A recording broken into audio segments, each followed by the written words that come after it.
Hey guys, I know so many of you out there are struggling. I see all these posts in the wildlife Facebook groups. People join my own Getting a Job in Wildlife Biology Facebook group, and I always reach out to them and ask them what they're struggling with. So I know it is tough out there to get a job.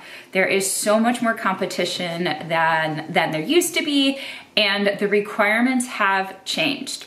So I'm doing something that I have never done before.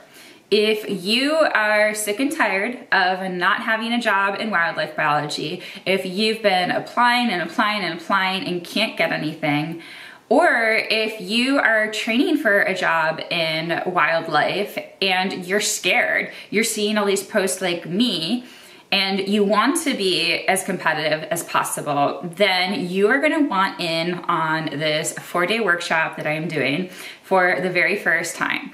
It is the Getting a Job in Wildlife Biology workshop. I know, very creative title. And over 4 nights at 8 p.m. Eastern time, starting June 6th, I am going to be condensing and sharing with you the 4 most important things to be competitive in wildlife biology careers. And this also pertains to ecology, conservation biology, zoology, all of the ologies. But I say wildlife biology because it's easier to just choose and say one thing. So you are going to learn about lots of amazing tips. There's gonna be 4 days. They're going to be packed with information from me based on my own experience, based on my students' experience, and then also you're gonna have workshop type exercises to do. So little homework assignments or things that we might do during the lives that are going to help you out immediately. So this is all free. You can go over to fancyscientist.com and get yourself signed up or on the wait list. Not sure what it's gonna be when this airs. And you will then be on the list with information about this free workshop. I worked with several people. Well, actually, I haven't worked with them, but they even got jobs just by talking to me. So you're definitely not going to want to miss this out. If you can't come live, just still get yourself signed up and you'll be able to catch the replays. So for today's podcast, as a lead up to that workshop, which I'm super excited about, I thought it would be great to talk about the biggest mistakes that I see that people do when they are trying to get a job, when they're going for a job. So these mistakes, they are going to range from more large-scale picture mistakes to some more nitty-gritty mistakes that you can easily fix. So no matter where you are in your career, if you are just at the very beginning stages, or if you are applying for jobs and really frustrated and crying and punching pillows, get those emotions out there. Then you're gonna wanna listen to this episode in addition to joining the workshop. I am super excited to talk to you guys because now I've talked to over 100 people, honestly, probably even like 200 people about their struggles in getting jobs. So let's roll the intro credits and then we'll go ahead and get started. These are the top 9 mistakes that I see people do who are struggling to get jobs in wildlife biology, ecology, conservation biology, zoology, all of these similar fields. And they are in no particular order, they're just in the order that I thought of them. So maybe as we move through the mistakes, I'll comment about how important they are, or how heavy they are. So let's just get right into it. So the first mistake is focusing on school and classes, especially over experiences. This is a big mistake. So many people think your school is important. And in fact, somebody wrote this on the Wildlife Science Career Network Facebook group the other day. This is a group that I think has 35,000 people now. And they asked, how important is your school? And this is something that I don't really get asked how important is school, but people assume it's really important. And you know, it makes sense. You're taught to get a degree and your education is training, and that's what it seems like will allow you to get a job, will make you competitive for a job. And the truth is what I comment on the Facebook group post, is that it doesn't matter at all.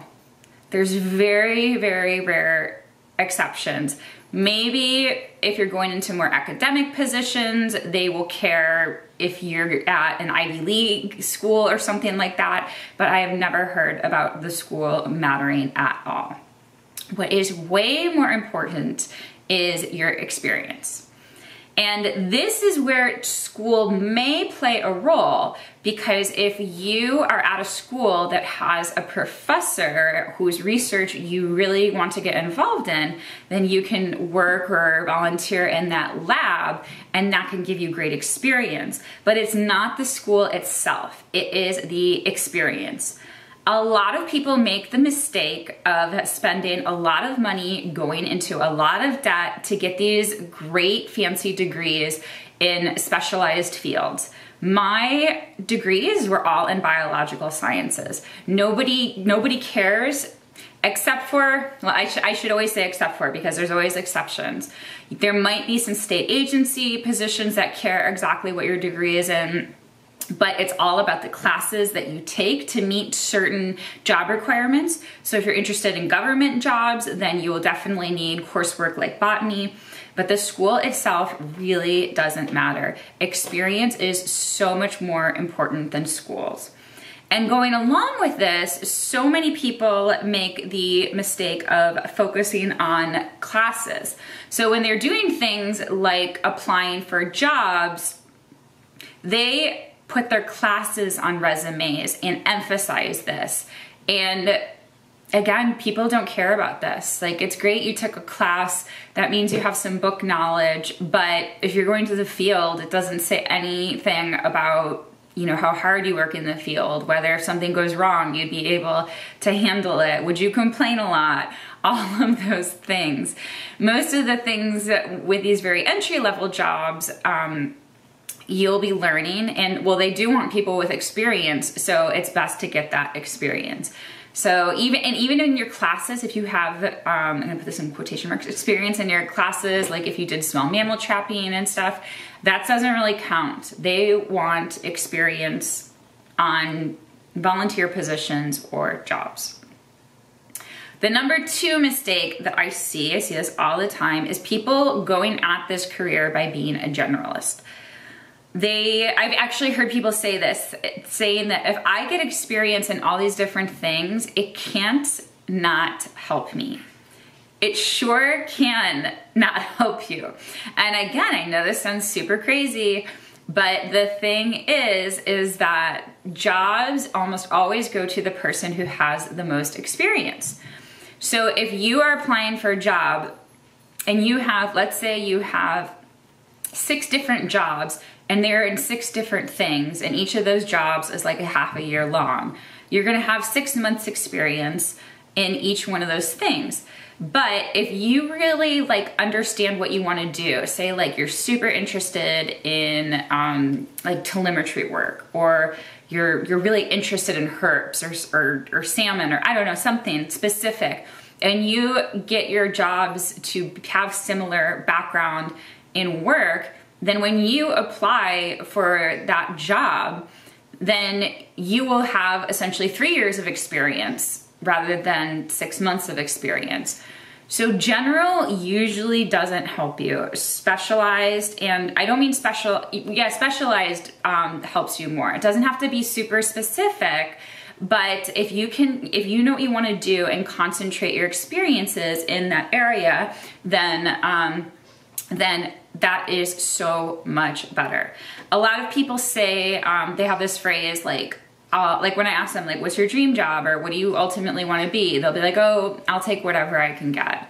Well, if you have that attitude, you're not going to get anything, because you're going to be a jack of all trades and an expert at nothing. This is what happened to me. I was good at a lot of different things, but I didn't have a certain area that like I truly loved and excelled at. Therefore, find this area, and as early as you can, during the career workshop, during the Getting a Job in Wildlife Biology workshop, I will teach you how to do this. So make sure you join. And the earlier you can find out, the more specific you can find out, and even by like job place, even job type obviously, but job place too. Like, in what I mean by job place is like different organizations, they can vary in terms of what they want in terms of skills and education and experience. The next one is kind of similar, and it is going from job to job without any direction. Now, when you're beginning, you definitely we're not going to be picky, and you're gonna take, honestly, whatever job you can get. That is definitely true. You're not gonna be like, oh, well, I have my dream job here, and I'm gonna go down this certain path. No, you need to get the wheels running. You need to start getting some experience. So my first experience was working in a flower beetle lab at the University of Buffalo. It was an ecology lab, but really we were studying like sexual selection. It had nothing to do with conservation biology or certainly wildlife. I mean, I know flower beetles are wildlife, but I wanted to study like the big African mammals. So very different, but you gotta start somewhere. And the flower beetle lab, I did all of these gels, I did PCRs, and that gave me tons of lab work experience. So then when I applied for a job at Disney, and Disney's Animal Kingdom, doing animal behavior, I didn't get the animal behavior position, but they thought I would be great for a reproductive biology intern. So I got that job because of all that lab work experience I had, and that was one of the best jobs I've ever had. But once you start getting going and you know, or you're able to get jobs, what happens then is people just bounce around from job to job, and they let their jobs choose their direction. So they don't have a North Star. They don't have an idea exactly of what they want to do, and they use these temporary jobs and internships and stuff to figure out what they want to do. But a lot of times they don't result in much clarity because there's so many options out there. And how many tech positions, how many internships are you going to take? Even if you take a lot, let's say you do it for years and you have like 8 or something, I mean, there's like thousands of job types out there. So it's really not the best way to go about doing things. It's really important for you to be intentional and to understand what the end result is. The fourth biggest mistake, this is one I talk about all the time. It is not looking at the job boards now. This is actually probably my biggest tip. Look at the job boards now so that you know what the jobs out there want. But what I really think a lot of people are doing that's a mistake in terms of this is not even knowing if their job that they want really exists. And honestly, I kind of did this too.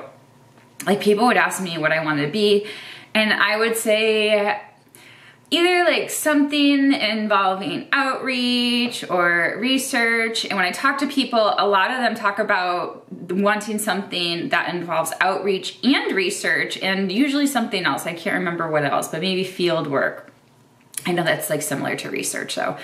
But somebody I remember had like 3 specific things, and jobs like that don't really exist. Usually you have a research job with a touch of outreach, so you will be giving public talks or maybe even have some like programs that stem off of your research, but you're gonna be mostly doing research. And then there are going to be outreach positions. And outreach positions, they don't really do research. Yes, they might help collecting data and things like that from time to time, or there might be ones that have these hybrid options, but they're really, really rare. So look to see if the job that you want actually exists. And this happened to me in that I got my PhD in elephants, and I wanted to do research, but I didn't want to have an academic job. I didn't want to be a professor. So yeah, there are jobs out there that are not in academia that involve elephant research. Like, you can get zoo jobs, but they are rare. So, which is fine. It's fine if you know that going in, but I didn't know that going in. And if I did, I would have changed my research topic to be something that could have, that could have applied a lot more to lots of different job types. So make sure that the job that you want exists, and understand what do you need to get it. That's another thing that people don't do. And nobody teaches you to do this, but a lot of people talk about they're looking at the job boards and these entry-level jobs are asking for experience, like stakeholder experience and stuff like that. And they're like, how do I don't have that experience and I need a job to get that experience. So in the workshop, we will talk about experience. That's one of the main things. On day 2, I believe, if I don't change things around, because this is the first time I'm doing it, I'm gonna talk about the 2 E's, which are education and experience. So experience is huge, huge, huge. We'll talk a lot about that in the workshop. Number 5, not knowing how to write a cover letter or a resume. Long gone are the days where you could just write a cover letter, like a good cover letter or a good resume. Lots of people out there have okay or good ones. You cannot do that anymore. You have to have great ones. You have to just show you are perfect for the job, that you're amazing, an amazing candidate, and they should be like dying to have you in this job. For real, like this is the kind of language, and you're not gonna say it that way. I'm really good at making it sound professional, but that's the kind of emotion you want to explain. And people aren't taught how to do that. If you go for resume help at colleges, a lot of times they know how to make like businessy resumes, but they don't know how to make wildlife resumes. Even if you were to hire a professional resume writer, I bet they would not write you a good resume for wildlife, because this career is different than the others. So people don't take the time to flesh out their experiences, to really do the resume and cover letter research to write a compelling one. On the last day of the workshop, we're talking about job applications. So you will get some great tips, my meatiest tips, the heaviest tips, the most important tips to change and improve your resume and cover letter. Number 6 is, oh, I love this one. I'm looking at my notes. Listening to people who haven't graduated for advice. Don't do this. I say this, and this most applies, I mean, I guess it can apply when you're talking to your friends and stuff, but I see this a lot on the Wildlife Sciences Career Network Facebook group. People will ask questions and then people will respond, and the people who are responding are still in school. So they have no idea what it's like to land a job or to be on the job market. So you have no idea if their advice is good or not. And this is true for graduate students too, unless they're giving you advice about how to get into graduate school. But graduate students, I've seen them give terrible advice because they don't know what it's like to be on the job market. They haven't got a job yet. So if you take advice from somebody, make sure to look at their profile to see if they have a job or if they've had jobs. Usually they're gonna look older, or that I've been shocked. I've talked to people in this field in their like late 30s and they look like in their early 20s. So you can't always judge the picture, but, and I say that because with Facebook, sometimes they don't list all of their positions and stuff, but take advice from people who have jobs. And then on the flip side of that, be really cautious and super skeptical of people who are giving you advice who've been in this field for a very long time. I remember I was listening to this one episode of Ologies, and one of the scientists who was giving advice, career advice, he got his PhD in the 70s. And his advice was so out of date. Like what he was saying, totally not going to get you a job nowadays. Yeah, back then when he was looking for a job, I'm sure it did, but now things are completely different. Be skeptical of professors' advice, honestly, because I've heard this again and again and again from students. They don't know the jobs out there. They know academic jobs. They know how to get a job in academia. So if you want to get a professor job, then sure, definitely listen to them. But if you're trying to get a job in the government, nonprofits, zoos, museums, places like that, then do not listen to them. Instead, ask people who have jobs in those fields, ideally people who have been working there with less experience, honestly, because they have been on the job market more recently. So they are experiencing, or they have experienced what it is currently like, as opposed to somebody who's been in a government job for like 40 years. Another mistake, we have 3 more. Mistake number 7, waiting until in-person events to network. This is, again, so huge. Experience is number 1 in getting jobs. Network is number 2. Networking can sometimes overcome experience, although in my experience, it hasn't. I had 4 jobs where I actually was already working with the people who interviewed me, and in all 4 cases, I lost out to somebody who had more experience. So networking didn't work for me. But yeah, I have heard of people getting jobs because of networking, and it's still super important. So definitely network. And in the workshop on I think it's day 3, we're gonna talk all about networking. But people think networking just happens in person. And with COVID, I would talk to people and they're like, oh, I haven't been networking because of COVID. COVID canceled everything.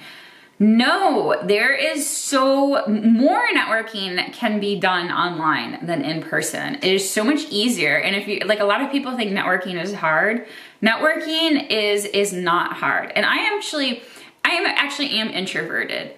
So I am a social person, but I'm a social person not because it came to me naturally. I actually read this book a long time ago when I was like 15 years old. I think my dad had it, and it was just like laying around. And I really think it was like one summer or something, and I was bored, and it was How to Win Friends and Influence People by Dale Carnegie. And I saw the book and I was like, okay, I'm gonna read it. And I read the book and it changed my life. It really did. And from that point on forward, I knew the key is to being social. And it's not hard. It really isn't hard. So get that out of your head. Networking is easy, networking is fun, especially when you do it online, because yeah, like, you don't have to, like, quote unquote, put yourself out there energetically with the talking and engaging. You can just send some messages. So it is great.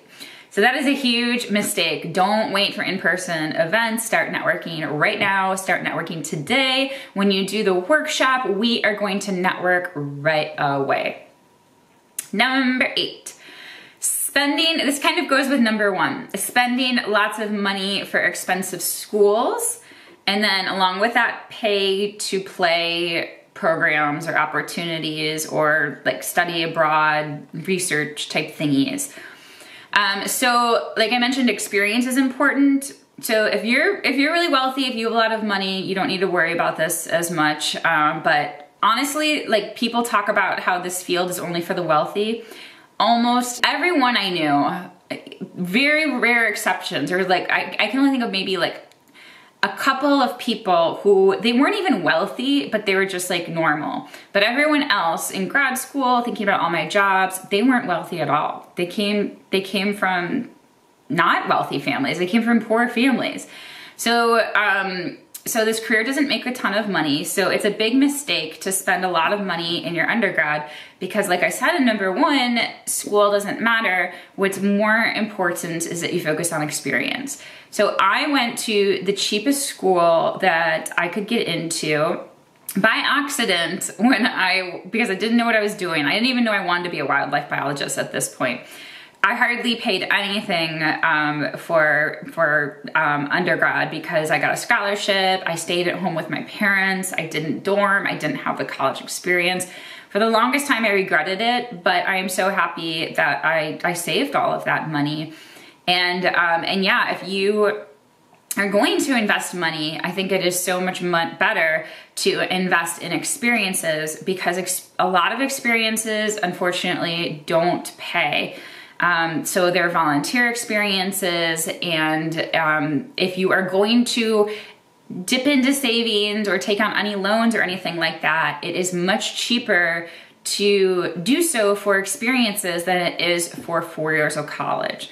So look at costs with schools, that is huge. And with the pay to play experiences, if there are any sort of trainings abroad, be very, very skeptical of those. Now, they can be totally fun. Like, it can be so fun to go to South Africa and learn how to track wildlife using telemetry and things like that. But those things are not gonna get you jobs. Here's why.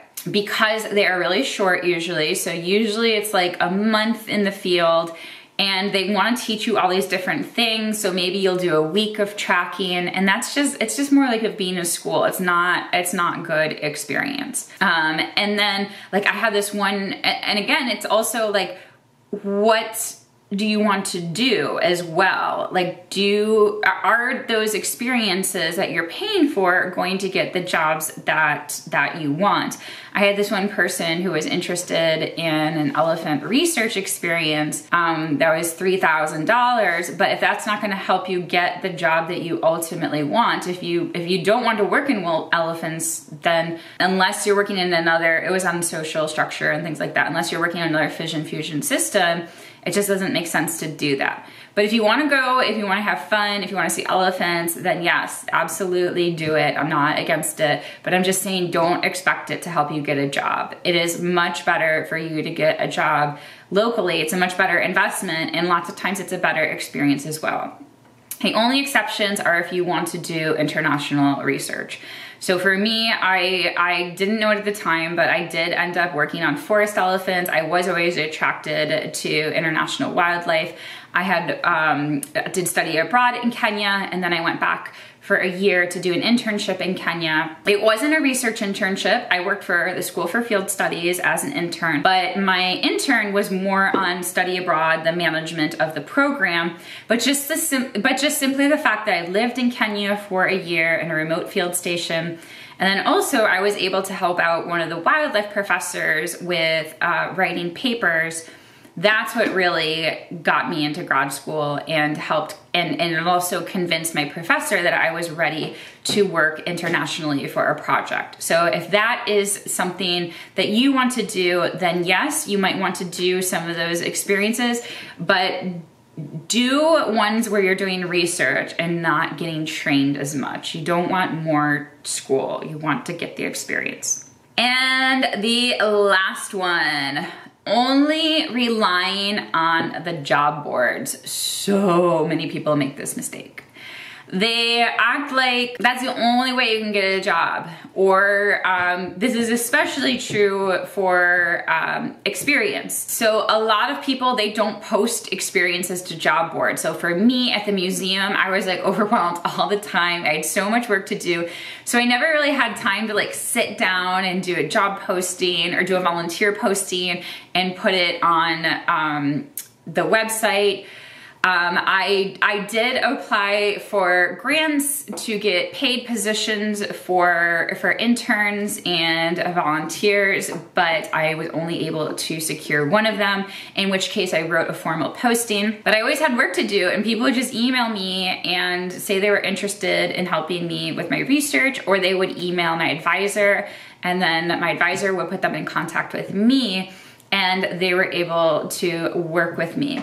And I understand a lot of people are upset about unpaid internships or unpaid experiences, and they say that people don't value those who don't receive pay. Nothing could be farther from the truth. I valued anyone who worked with me immensely, and I made sure they had professional development and mentoring. So I know not everyone does that, but just because it's not a compensation doesn't mean there isn't a value exchange.